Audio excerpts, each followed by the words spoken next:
டாஸ்மாக் மாதிரியே பல டிபார்ட்மெண்ட்லயும் மறுபடியும் சொல்றேன், கட்சி நிதின்ற பேர்ல அடிச்ச கொள்ளைய ஒண்ணு ஒன்னா கவர்மெண்டோட கஜானாக்குள்ளேயே கொண்டு சேர்த்துக்கிட்டே இருக்கிறாங்க. இப்பவும் சொல்றேன், மக்கள் பணத்துல இருந்து ஒரு பைசா கூட தொடமாட்டோம், தொடவும் விடமாட்டோம், தொட்டா விடமாட்டோம், இதுக்கு முன்னாடி தொட்டவங்களையும் விடமாட்டோம்.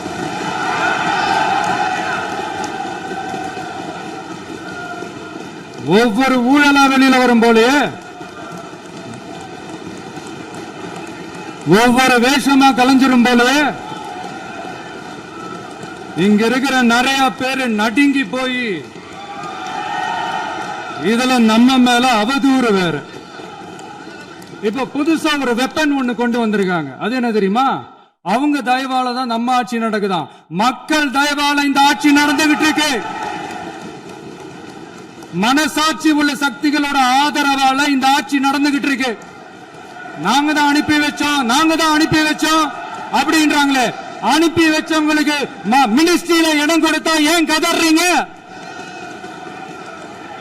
ஏன் இவ்வளவு கோவம்? ஏன் இவ்வளவு கதறல்ஸ்? இதுல இன்னொரு முக்கியமான விஷயம், மார்க்சிஸ்ட் கம்யூனிஸ்ட் கட்சி நமக்கு ஆதரவு கொடுத்தது சுயேட்சையா எடுத்த முடிவுன்னு சொல்றாங்க. அதே மாதிரி இந்திய கம்யூனிஸ்ட் கட்சி நமக்கு ஆதரவு கொடுத்தது சுயேட்சையா எடுத்த முடிவுன்னு சொல்றாங்க. இதுல எங்க இருந்து நாங்க தான் அனுப்பி வச்சோம்னா புரியலையே. மக்களுக்கு நல்லா புரியும், எல்லாத்தையும் தெளிவா பார்த்துக்கிட்டு இருக்கிறாங்க.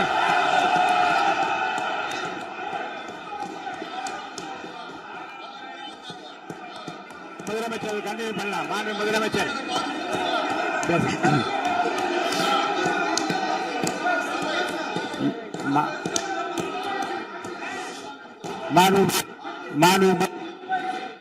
மாண்பு முதலமைச்சர் அவர்களை கண்டினியூ பண்ணலாம்.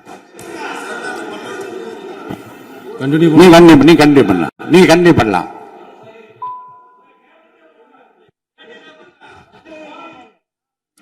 இந்த சமூக நீதி அரசுன்னு சொல்றவங்களை பார்த்து கேட்கிறேன், நம்ம பட்டியலின சகோதரர்களுக்கு எத்தனை அமைச்சர் பதவி கொடுத்தீங்கன்னு கொஞ்சம் சொல்ல முடியுமா?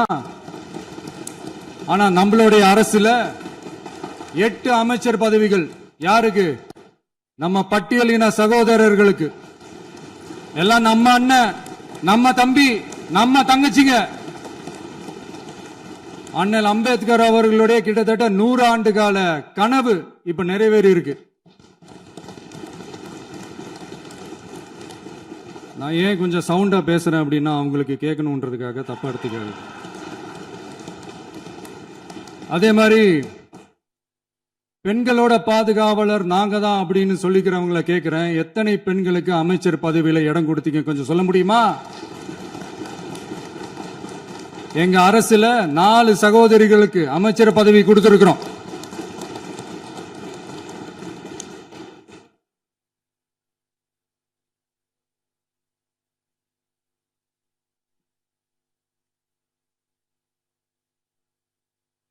அதனால மக்களால் நிராகரிக்கப்பட்டு மக்களால் அகற்றப்பட்டவங்களுக்கு ஒண்ணு சொல்லிக்கிறோம், தப்பே செய்ய மாட்டோம், ஊழலே செய்ய மாட்டோம், நேர்மையா தான் இருப்போம், நியாயமா தான் இருப்போம் அப்படின்னு சொல்றவங்களால மட்டும்தான் கூட்டணி ஆட்சி அமைக்க முன்வரும். ஆட்சியிலையும் பங்கு, அதிகாரத்திலையும் பங்கு கொடுக்க முன்வரும். ஊழல்லையே ஊறி போனவங்களால இந்த கூட்டணி ஆட்சியோ, ஆட்சியிலையும் பங்கோ, அதிகாரத்திலையும் பங்கு கொடுக்க முன்வராது. மெஜாரிட்டி இருந்தாலும் தரமாட்டாங்க, மெஜாரிட்டி இல்லைனாலும் தரமாட்டாங்க. கேட்டா ரெடிமேடா ஒரு பதில் ஒண்ணு வச்சிருப்பாங்க, கூட்டணி ஆட்சியை மக்கள் விரும்ப மாட்டாங்கன்னு. அதே மக்கள் தான் இப்ப அவங்கள பார்த்து சிரிக்கிறாங்க. நான் பதவி ஏத்த அன்னைக்கு கொஞ்சம் டைம் அவகாசம் கேட்டேன். எதுக்கு கேட்டேன்? நிதி நிலைமை எல்லாம் கொஞ்சம் மோசமா இருக்குது, அதெல்லாம் கொஞ்சம் சரி செஞ்சுக்கிட்டு படிப்படியா கொஞ்சம் கொஞ்சமா நான் கொடுத்த வாக்குறுதிகள்லாம் செயல்படுத்துவேன், அதுக்காக கொஞ்சம் டைம் அவகாசம் கேட்டேன். நான் ஏதோ வேற எதுக்காகவோ வேற யாருக்காகவோ ஏதோ அவகாசம் கேட்ட மாதிரி.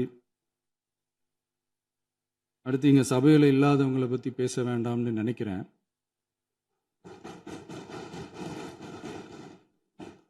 இங்க நம்மளை பத்தி அவதூறு பரப்புறதோட மட்டும் இல்லாம இப்ப நம்ம மக்கள் மேலேயும் அவதூறு பரப்ப ஆரம்பிச்சிட்டாங்க. மக்கள் நமக்கு ஓட்டு போட்டது தப்பான், குடும்பம் குடும்பமா நமக்கு ஆதரிச்சது தப்பான்.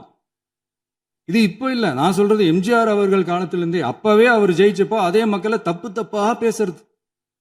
மக்கள் என்ன பண்ணிட்டாங்க, எம்ஜிஆர் என்ன பண்ணிட்டாரு, எம்ஜிஆர் என்ன இது பண்ணிட்டாரு. 50 வருஷமா ஒரே டெக்னிக்கா.